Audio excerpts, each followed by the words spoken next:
precise location. All right, thank you so much. So he was able to determine the precise location of a ship at sea. I would backstep a little bit, just for the purpose of those who would need this for the future. Recording is always great. We're talking about innovation and design thinking, and the goal is about cultivating creativity for real world solution. And I wrote in my book, Transforming the Impossible, that every excellent solution comes with its own imperfection hidden in it. The imperfection of iPhone 14 is what will make iPhone 15 the next big idea. Is what will make iPhone 16, 17 the next big game changer.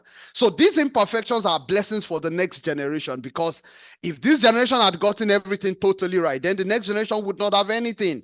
So this idea is what keeps life evolving. And that's why when you give birth to a child, you expect them to innovate politically, economically, environmentally, legally, technologically, socially, and even based on religion. We keep adapting, we keep evolving as human. And I said change is the law of life, according to John F. Kennedy, one of the former presidents of the United States. And those who look only to the past or present are certain to miss the future. I spoke about the generations of computer, from vacuum tube to AI powered fifth generation computer transformation that we have on our hands. We have Microsoft Copilot, ChatGPT, Google Gemini. All these are turning the world upside down and giving us a compressed time to do a lot of things that otherwise would have taken us months or weeks for us to complete initially. So because of this innovativeness in people, we have been able to compress time and lead a more economical life. So I defined innovation as a systematic process of birthing new reality, ideas, vision, and I said just a tweak in the way you write your email to be a little more empathic, to be a little more connecting with your customer, can change your revenue. Just what you change in the way you script your advertisement might just be the innovation your organization need.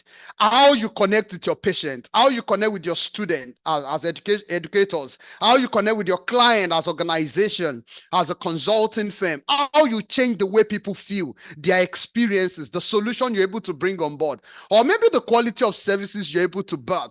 That change in purpose that you're able to define for a set of people, or giving them a new meaning to life, like those who work in the rehabilitation world, where you're able to give a new meaning to people, might just be the innovativeness your world needs. But ultimately must have a significant positive socioeconomic impact and value. So I say creativity is the ability to create new things potentially, with value. So creativity is like the potential energy. You can generate, you can write a code and build a software that can help us communicate across over 10,000 miles or kilometers, as the case may be. But innovation is the process of transforming that zone into a commercially viable product after testing, measuring, learning from the product, and expanding or building it to scale. So I reiterate that with innovation, there's more enlightenment, more efficiency, more effectiveness. It's more economical. Things become more elegant, more encouraging, and then more empowering ultimately. So, and I said innovation works in a system-based concept. We have the what and why of innovation, which is the realm of inspiration and motivation. And then we have the how and the what next, which is the realm of innovation. And the people who change the world are the people who have the solid foundation of knowing how to define things at the what realm. They define it clearly with specificity, measurability. They define it in a timely scenario. Very soon I will tell you how innovation travels over time. And then they are able to create a why. Simon Sinek talked about the why. And then it's come from a deeper meaning, deeper question the why outward. Not that you give it a why outward and you use it to create a why within. It has to be an internal process as growth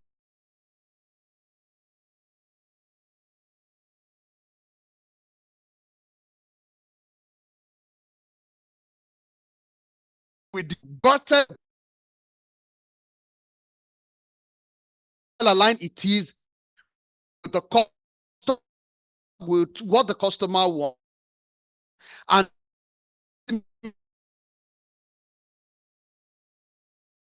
network is not stable. We're trying to. Recording in progress. all right, recording is back now. Okay. Can you hear me now? Is it clear? Yes, yes. Great. All right. So the realm of what next is always what distinguishes people. I tell someone in your academics, after your BSc, what next? Then you pursue maybe a program, a skill or vocational training. Next thing is what next? An MSc in project management. What next? You must keep asking that what next if you want to be innovator. So that means you must be a continuous learner, continuous listener, and you must keep asking what is the next thing. So to your job in an innovative mind, we ask is what next? What next? What next? Just to take save our time, there are types of innovation according to Clayton Christensen. He died in 2020. He's an Harvard, he was an Harvard professor, one of the greatest management thinker of our time, of our recent time, and he splitted innovation into three tracks. The first one is the disruptive movement of people from radio transistor to television system, and from television system to the internet. Those are disruptive innovation that really makes a complete transformation in the way we do things. I call this more of a transformation, when you change the people from a level 2 to a level 20, and from a level 20 to a level 200, from a level 200 to a level 2000 or 20,000. That is real transformation. Now with internet, we have more than 2/3 of the world connected on the web. So that is innovation. That's disruptive. It always disrupt the market, changes economic power. But one good thing about disruptive innovation is that it reduces cost. Now I don't need to buy a large TV in my house. I can do everything I want to do on my mobile phone. So even the transition from a desktop computer to a mobile phone is also disruptive enough. The second form of innovation that Clay did, sustaining innovation.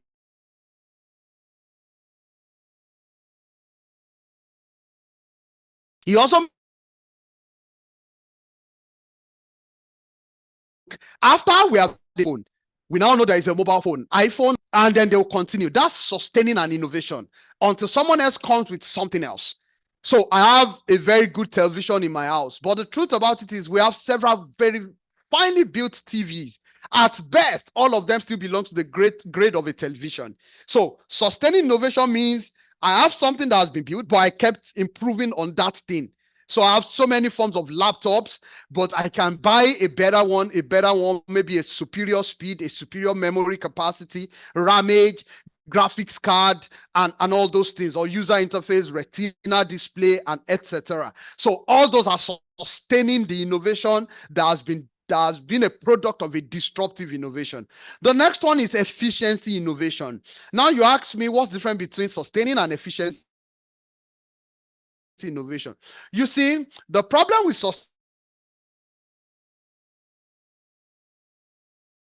sustaining innovation is that it drives up costs. But with efficiency innovation, is more efficient, compress time, to compress the energy with which we're burning to be able to achieve a result. So in this case, for efficiency innovation, I call this improvement, because we focus on value, we focus on this, and then we try to say cycles that we run, or if you want to embrace the 4E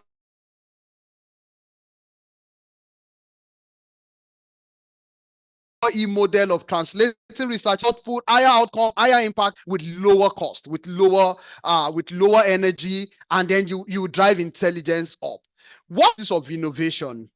Well, sources of innovation, we have unexpected occurrences. 19 was an unexpected occurrence, and so the world is better for it. We now have an mRNA vaccine that if we ever have other viral particle that is similar to COVID-19 that belongs to the group of adenoviruses, we will be able to use whatever mRNA virus and just tweak it towards that and be able to adapt faster. So we already have the mRNA, which is a disruptive innovation. We can fine-tune it and adapt it to other adenoviruses of similar particulate nature, and then that's sustaining innovation. And then we can create it, manufacture it with different excipients and make it better, and then that will be efficiency form of innovation. A lot of time when there is incompatibility, non-harmonious relationship. Currently, I'm using a MacBook Pro and I'm connecting it to another desktop that is not made by Apple at all.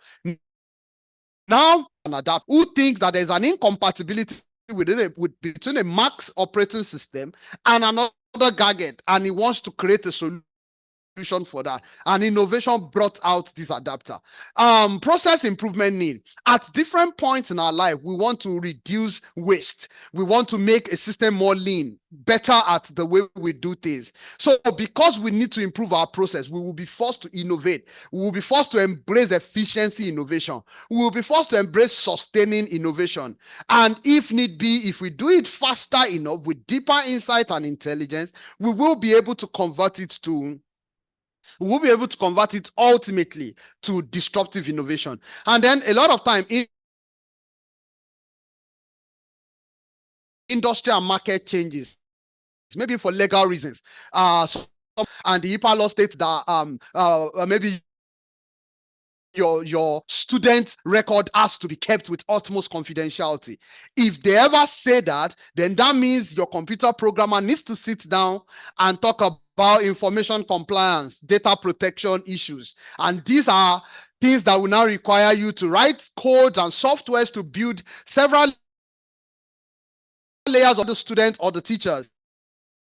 So ultimately, industry, market changes, governmental laws, all these things can be your source of innovation. So pay attention to your environment. What are the changes in the thinking politically? What are the things that are happening, especially in your field where you already have a lot of clarity? With this, you are able to birth innovation. Societal or demographic changes, population changes are what makes us know that we now need better cars, faster cars, who can travel, accelerate a lot better, gotten that sustaining innovation, right? So because of that, and then occasionally we have new knowledge, new perception, or new perspective to life. So because of the new knowledge, there will be innovation or innovativeness. On my current screen, I have a few minutes to finish this first section, and so I would increase my pace a little bit.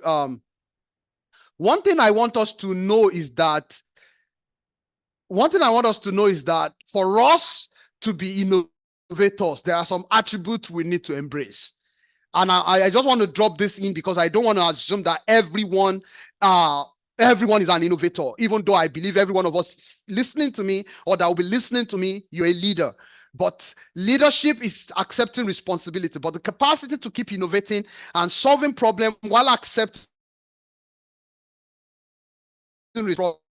problem at a commercial scale. So learning is crucial. You must listen to new ideas and learn them with applied optimism. Curiosity means you are able to hold divergent answers together. As I am talking to you, I have some things I'm brooding over. I hold 3 different possibilities in my mind, and I'm not leaning on to any of the 3 yet until I keep researching about ultimately. We have thinking mind. You must be able to analyze other people's perspective, other people's position, other people's concept. So you have to be careful because religion and some other sect in the world finds a way to regulate our thinking and makes us think towards one direction.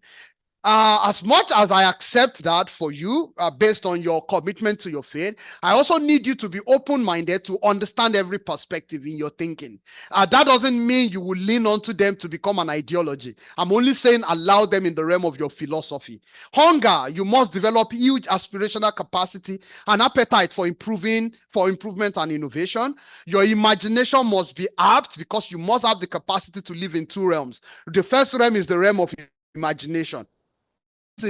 You must have a video of great ideas that are in your mind continuously. But in your film, you're also living here, also trying to understand the practical dimensions of things work on it, so that with implementation science, you're able to integrate the two together to know how to balance imagination. Then adaptability. You say we must be able to embrace existential flexibility. I think this is a statement by Simon Sinek. You must have the faith and courage to take on new passion, new move, new era, new season. You must understand when an old season is over and is focused. You will never be able to innovate. In fact, there's a concept under the study of innovation that is called focused innovation. You see, there's a concept called the last mile. For you to be able to birth an idea, you must be focused enough to push through the last mile. A good example of last mile that will help you is at the point where a mother wants to give birth to a child. At that last moment where the baby's head needs to come out, you need to push with maximum energy, maximum focus, maximum of an idea. And if you don't do that, you won't be able to ultimately bat out the idea. And that's why they say, as an innovator, you must be able to learn things so that with focus on an idea.